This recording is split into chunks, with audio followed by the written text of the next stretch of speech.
There's no way we're not going into Season 3 of Fallout with 5 or 6 plot lines left unresolved. How you going? I'm Mixy, and we're back with a recap and review of Fallout Season 2 Episode 7, The Handover. The day of the leaf is upon us! Speaking of leafs, we get some more small world syndrome again in this episode of Fallout. How can so few people bump into each other so many times across so many times and places? It was already ridiculous, now it's ludicrous. We're inching towards the resolution of some pretty inconsequential plot points at glacial pace, while adding more plot points as we go. It's become more like a soap opera every week. Take for instance the disappearance of Woody. Woody was absent for pretty much the first half of this season and nobody cared. When he showed up again, I thought to myself, oh yeah, he's in this show. Now that he's missing, it's suddenly a big plot point? I get that Davey cares, but as a viewer, I don't. Think of the stupidest thing. No, stupider. Well, it'll probably happen in next week's episode. This show has had some crazy moments that have me shaking my head. My problem with all this craziness is that anything can happen. And if anything can happen, there's no tension. Bam! A wizard fixed it all. Good stories need restrictions, and Fallout doesn't seem to have any. The difference with a game is that it can make up for it with interesting gameplay mechanics. I mean, who has cared about a Bethesda main plotline since Morrowind? Can they give us a satisfying conclusion to the season and not leave us hanging for 2 years? We'll see, but I doubt it. Anyway, on to the recap and review. Spoilers! In the meantime, drop us a like and subscribe. Why not? I'm currently playing through Blueprints, and we've got Star Trek Starfleet Academy, which promises to be hilarious, and A Night of the Seven Kingdoms, which I'm actually holding out hope will be terrific TV. Steph's cruising around without her eye patch on. Still would. She's getting flashbacks to the days of her being an illegal immigrant to these United States.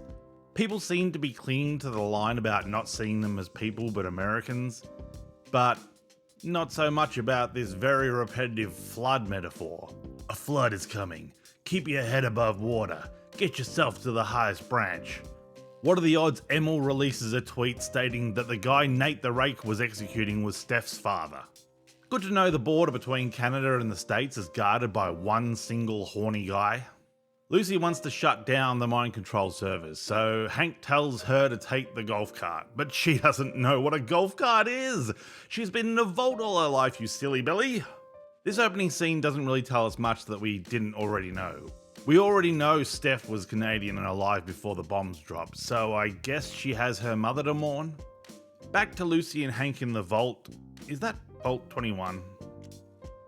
I like that they acknowledge that Lucy doesn't see her life in the vault as abnormal.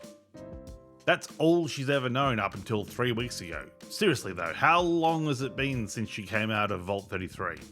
I can count the number of night scenes on one hand. Well, maybe 2 hands.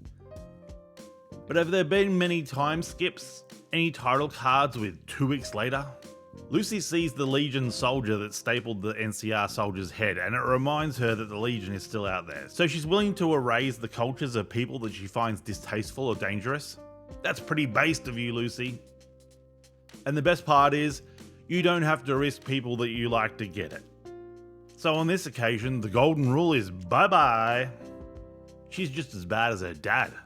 Thaddeus is being Lee Heckin' Reddit and making cringy small talk with the ghoul, who doesn't seem to be as radioactive as he was with that chunk of uranium in his chest. The super mutant was no longer using it as a lamp, so I'm assuming it's still sitting in his thorax.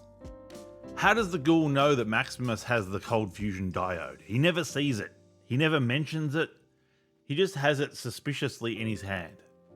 Flashback to the Lucky 38 and the maid is taking care of Hank. Talk about small world. The maid is Steph. Wowee, what are the odds? Come on man, this is farcical. Steph is trying to get into a vault. So she doesn't have money, she doesn't work for Voltec, she's not one of Bud's buds. The only way I can see this working is she's Hank's ex-wife. Shotgun Vegas wedding, anyone? As Steph is leading the comatose Hank away in a laundry cart, who should walk into the room but Patsy Cline?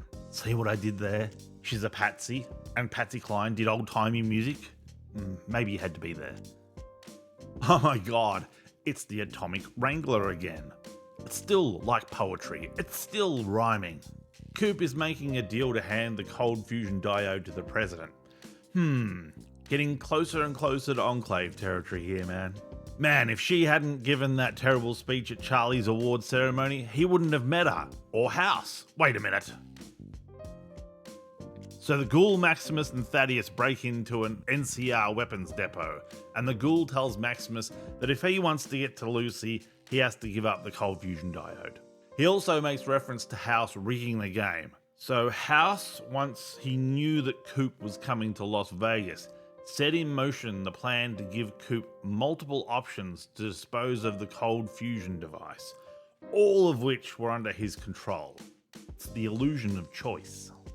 Maximus gets a set of power armor with an NCR Ranger helmet, just like the new Vegas cover.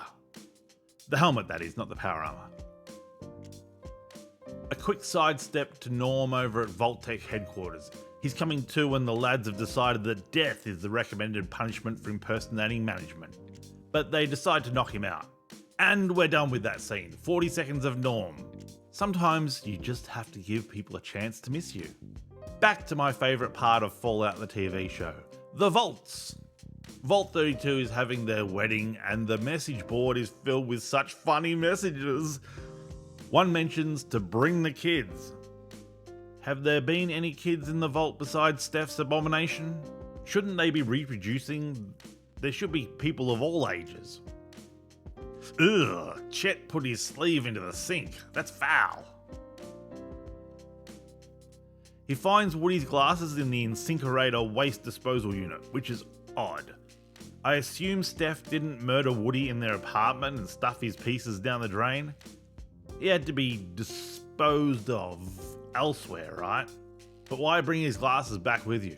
Did someone plant them there for Chet to find? One of the guards Steph trusted to carry out her dirty work? But you know what? I'm reading too much into this. They just needed a way for Chet to find out that Davey is dead, or worse, and his glasses, somehow, being in the sink was an easy way to get that message across. She claims he's in Vault 31. So Betsy, who I'm sure I've been calling Patty, finally decides to give Steph what's in the box.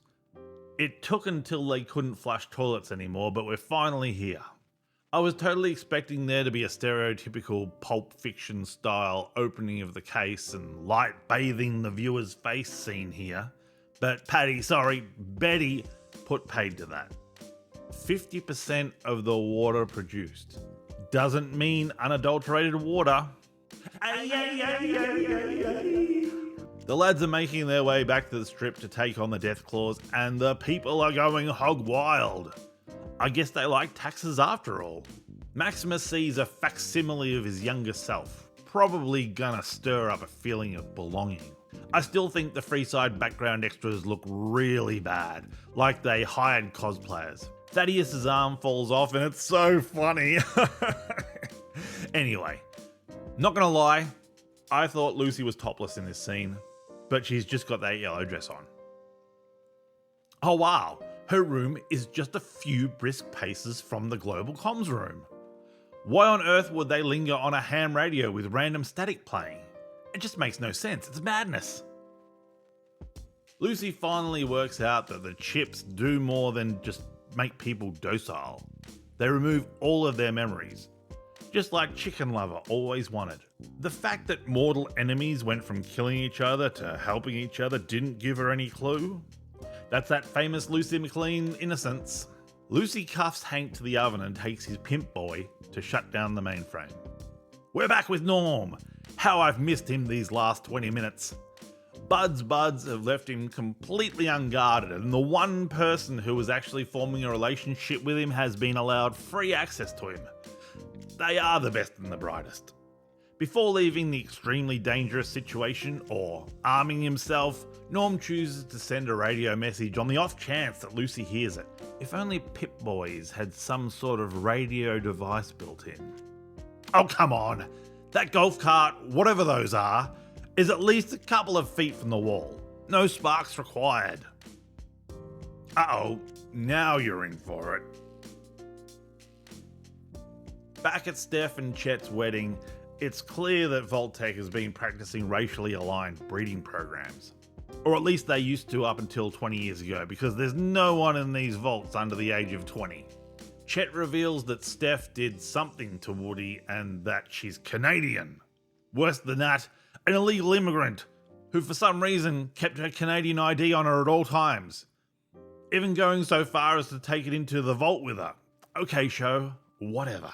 Steph does a runner and gets back to the overseer's office, in heels, before the mob can get to her. Oddly, she has a rifle round on her desk. Maybe she's going to rifle through Hank's box?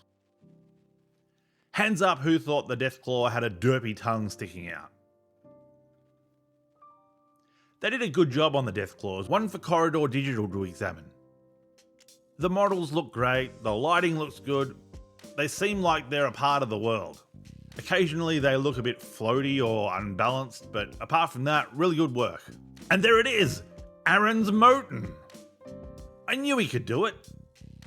He's been sucking the life out of scenes all series, but here we actually see some good facial expressions. Well done! I'm a bit disappointed in these next few shots. The ghoul missing his shots, even with the visible scope on that Gauss cannon. Okay, he's a little shook, but this is the ghoul. He may as well be William Tell. And the power armor suddenly gains stealth technology and, well, let's just say that the ghoul doesn't acknowledge his approach, things out of frame cease to exist. But it also stops making the ridiculously loud stomping noises that people could hear from 2 blocks away in previous scenes. I just have to roll my eyes. The ghoul enters the Lucky 38 while Maximus unleashes Deathclaws on Freeside. No big loss. Cooper Howard handing the cold fusion diode to Mr. Krabs is intercut with scenes of the ghoul in the penthouse of Lucky 38, as well as Lucy attempting to destroy the mainframe. I really like the car that they had the president in. I'm not so sure about the music, it hurt my ears. I get it's probably fitting for a scene in which the character's world falls apart, but ow, my freaking ears! Nice snow globe. But they also show the ghoul remembers Mr. House pressing the hidden button to open up the door to the cold fusion generator. Gotta give it up for Clancy Brown. So that Senator lady's good vibes are powering the mainframe controlling all the mind control chips? What a twist! I guess she's technically alive, so Lucy will have to take another life to shut it down. This time with the decision being made in advance rather than spur of the moment. Also, she's not on buff out anymore, but how does Lucy know who she is? Oh no, Mr. House has morphed into, yes, guy from The Simpsons. That's Mr. Pettigrew to you. And there you have it. We're 1 episode away from the end of Season 2 of Fallout. We've got how many plot lines hanging in the air?